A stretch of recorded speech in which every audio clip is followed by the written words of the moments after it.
What's up guys?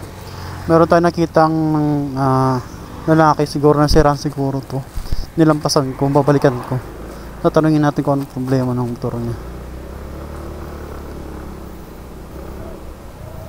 Ano nangyayari dyan?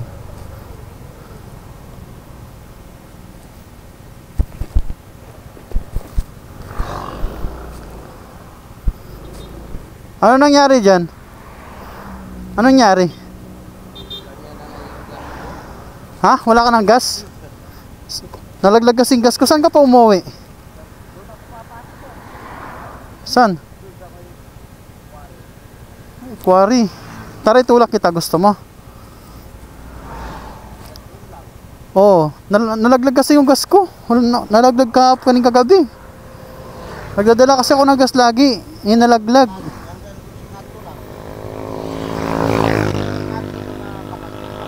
Ay, pababa doon. Doon ka malap. Ikaw na bahala doon. Ikaw na magtutulak doon. Sige, tara.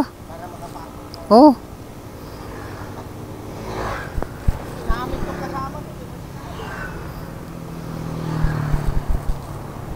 Yung stand mo, hoy.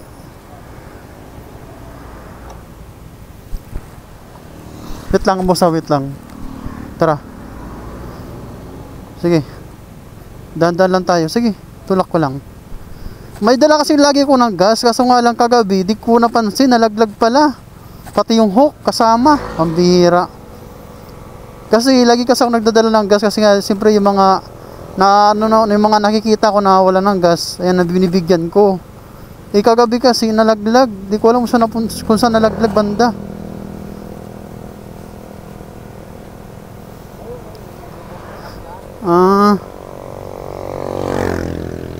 Sige, medyo malayo pa kasi.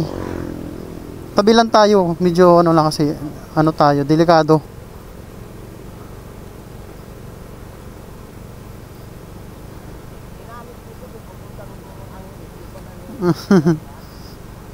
Oo, mahirap kasi mawalan ng gas at lalo na malayo, tapos magtutulak ka. Oo, tapos minsan minsan ang dami dumadaan ng mga di ka tinutulungan, di ba? Mga ganon. Karamihan na ganon. Lumalampasan kita, tapos sinuminto ako. Sabi ko, may problema siguro to. Dito lang, pababa niyan. Banda pa doon.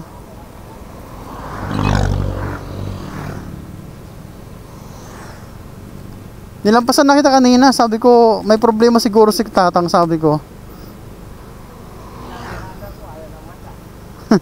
Sayang, may gas kahapon kagabi ako. Duman ako dito. Nalaglag nga lang.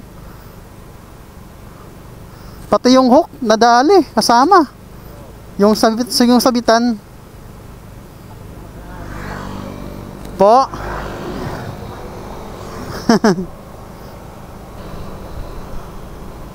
Kanina ka pa nagtutulak? Kanina ka pa nagtutulak? Wala man lang tumulong sa'yo, pambihira na yan. Malayo.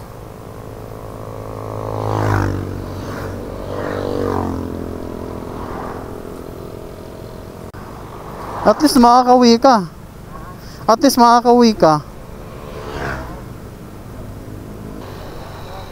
Diyan ka na lang, pababa.